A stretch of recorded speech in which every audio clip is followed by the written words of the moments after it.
Hello everyone, and welcome once again to the Heir's Lair. I am your host, aspiring author Jonathan Taylor. As I've mentioned in my social media, links in the description below, I am currently doing a read-through of the Witcher book series by Andrzej Sapkowski.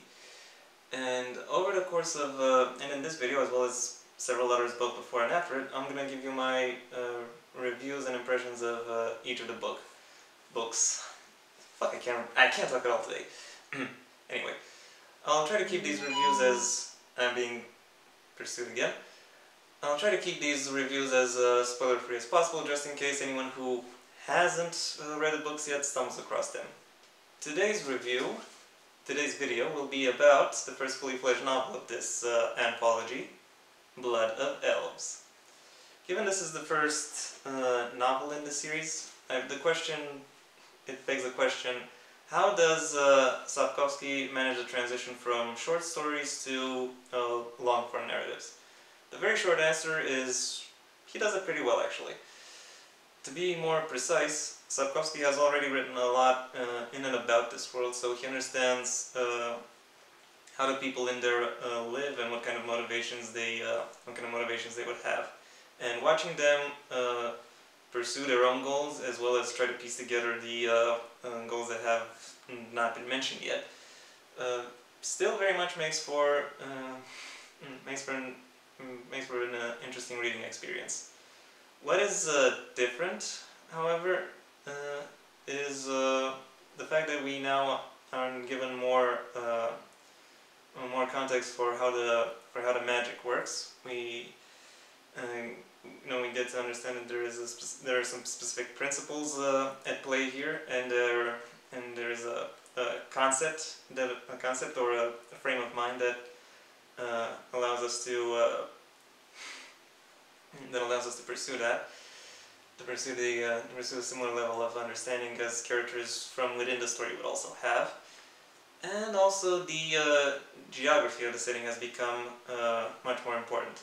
Instead of dealing with singular locations like castles, cities, what have you, we are now dealing with struggles of nations to keep themselves afloat. And in order to get the full picture of that, we get to understand not just the political geography, but also in many ways the physical geography. So which countries neighbor which other countries, what separates them, what common social trends do they have, etc.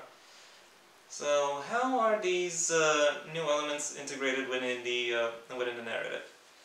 Well, some of them are integrated very well, others not so much. The main storyline of this book concerns Ciri and her training to become a witcher, and we get to explore what kind of physical toll that takes on her, as well as we get to understand the kind of the level of magic mastery that is necessary in order to actually become a witcher. It is and yeah, that is where a lot of the new and interesting stuff that about magic comes up, and it makes for very interesting and very engaging reading as well. It is also supported by the fact that Ciri herself is a very engaging and very compelling character. She is very willful.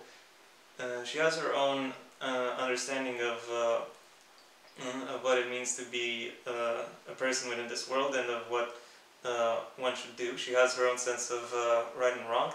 That can at times make her stubborn, but it also means she is brave. She is at times unsure of herself in new settings, but very graceful when it comes to dealing with things or doing things that come naturally to her.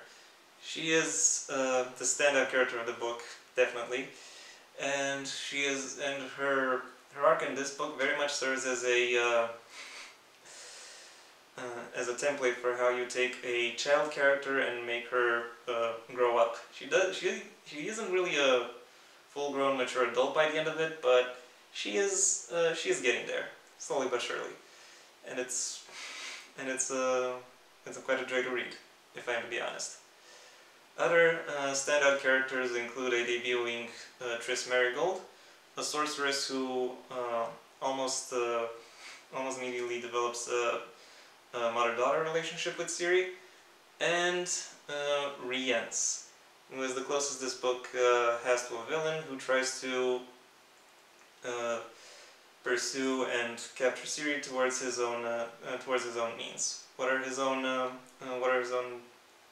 not towards his own means, towards his own ends. What are his own ends? Well, this book doesn't actually go into that. It's hinted that he's I think it's told that he works for the larger scope villains of this larger scope villains of the book, and they want her, and they want her for their own goals. And actually, there are plenty of characters in the story who want her for their own goals, because she is the princess of a disputed territory. So she has some level of intrinsic political importance within this setting, obviously. And towards that end, we explore what her importance is, and how the established adult characters are trying to hide from her, from the rest of the world, or at least hide her her history, her heritage. And also, just as we follow the adult characters trying to hide her, the adult main characters trying to hide her, we're also looking into various, there are various sequences where we look into councils by other characters where they discuss the larger political game at play. And I have to say, of the book, these sections with these external councils are very much the weak point of the book, because there's a lot of info dumping at play here, and you have to get to know not just who these people are and what drives them, but also what their responsibilities are, and what they choose to assign themselves with.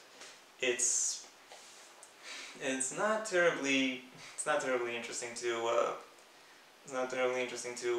follow or pursue, and it doesn't really allow me to get invested into the larger political narrative at play. So that is very much the weak point of the story. All in all, if I were to give a conclusion, and yeah, I know it seems pretty short to give the conclusion, but I don't really have much else to say. A lot of the narrative surrounding the core characters, or characters that are already established in some capacity, is still as solid as it has ever been. However, the new elements aren't really brought in as well as they should. Sapkowski still relies somewhat on his chaotic delivery style, and doesn't really know how to integrate these new elements well enough to follow, and well enough to make me, as a reader, invested. So, for that reason, Blood of Elves gets a 3 out of 5. And yeah, that was all I had to say about this. Join me next time when I'll be talking about its direct follow-up, Time of Content. For now, however, thank you very much for your attention. If you enjoyed this video, leave a like. If you have anything you'd like to add, the comment section awaits your input. And if you want to see when the next video comes out, well, spoiler alert, it's going to be next week. But if you want to see when exactly next week, then I suggest you subscribe. Maybe also ring the bell or do whatever else YouTube will ask of you so you get notified. Until next time, I'm Jonathan Taylor, and this has been the Heir's Lair.